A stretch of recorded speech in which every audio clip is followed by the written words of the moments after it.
You ever think about playing D&D as an elemental, or a fae, or having crazy magic blood powers while decked out with new magic items? Then check out the second Grim Hollow release, their new Player's Guide for 5th edition. This supplement features a massive amount of tools that make dark fantasy games fun in an entirely new way. With player transformations for vampires, fiends, lich, lycanthropes, friggin' angels and aliens, and paintable miniatures to go along with them, why wouldn't you check it out? It's like a Halloween playground with subclasses made by familiar creators, including me. I've worked closely with the team behind it, and I can honestly say that this is one of the best Kickstarters out there. Their campaign launched today with a lot of unique pledge rewards that you can support them with. Check it out and at least enjoy the cinematic. The darkness has taken this world from us.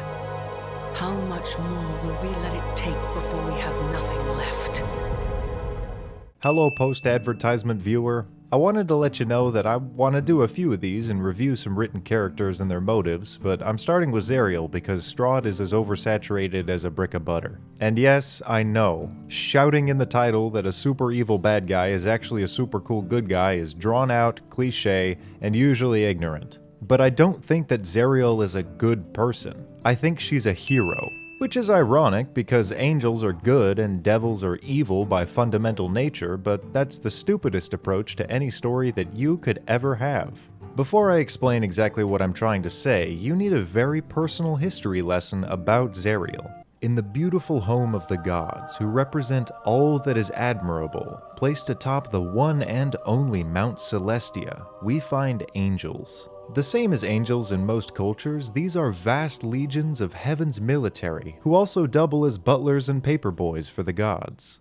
And among their upper ranks, we find young Zariel. At this time, she was a passionate vanguard against evil forces. Angels, as their nature entails, are passive little bitches who rarely act with free will. They instead take orders or cling to their own rigid ideals. And that's not heroic. That's a 9 to 5 at Taco Bell. Her specific job was to watch a war between an endless nightmare and flaming politicians. Her first heroic act was one of defiance. She tried reasoning with the stagnant brick wall of angels, telling them that the continued war destroyed everything in its path, and it was their responsibility to end. And naturally, they refused. Ignorant to the fact that it would likely take the full battalions of all the upper planes and all mortal heroes at once to end the war, she took matters into her own childish hands. She gathered a massive army called the Hell Riders, gave a middle finger to the lazy fucks up in heaven, and dove headfirst into the 9 hells. Now, her first misstep wasn't necessarily the attack, or her plan, because she was and is the best general in the fucking universe, tied only by Sun Tzu.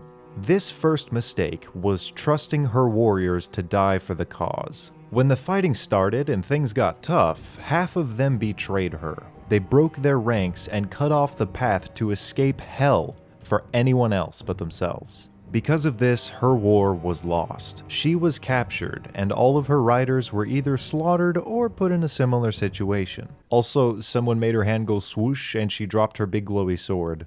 Utterly defeated, she was brought to the King of Hell and given an ultimatum. Up against the most clever silver-tongued liar in the universe, she technically won a battle. Her compromise to join the war under his service was probably the only win-win in history against ASMODEUS. Because in her mind, she doesn't care who wins the war. Once they do, heaven will get off its ass and fight the victor. So now she fights.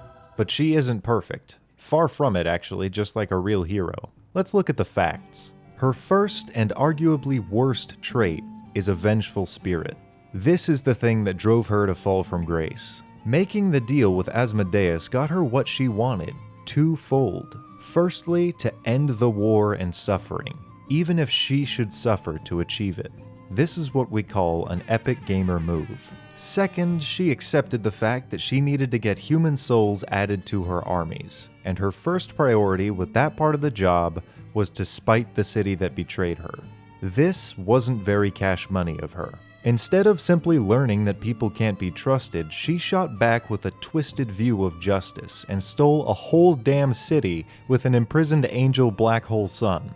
Confusing failure with evil and dealing punishment to both is childish and ignorant. Which brings me to her second trait, ignorance. Even as a general, she had expectations for victory without acquiring the right experience first. She trusted her riders too much and underestimated their ability when facing literally hell. This action was driven by her best and most heroic trait, hatred for stagnance. Even in the face of opposition, she refused to turn a blind eye to unjust suffering. If something that you watch over sucks, and you know it sucks, it's no one's job but yours to fix it. And that's the defining trait of a hero.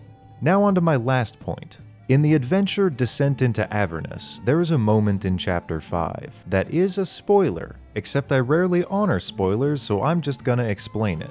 If her lost glowy sword is brought to her, along with her old companions, she can be convinced to stop everything. If you fail to convince her as the game goes, she attacks you with the same vengeful spirit that dooms the city she stole. But here's some god-tier wisdom for you.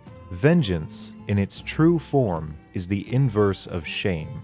She's insecure about her failures and lashes out instead of correcting them. But as stated in the book, she still has the power to correct them, and she can be so fully redeemed that she regains her angelic form and puts the city back, saving every citizen that she previously thought should be damned to hell.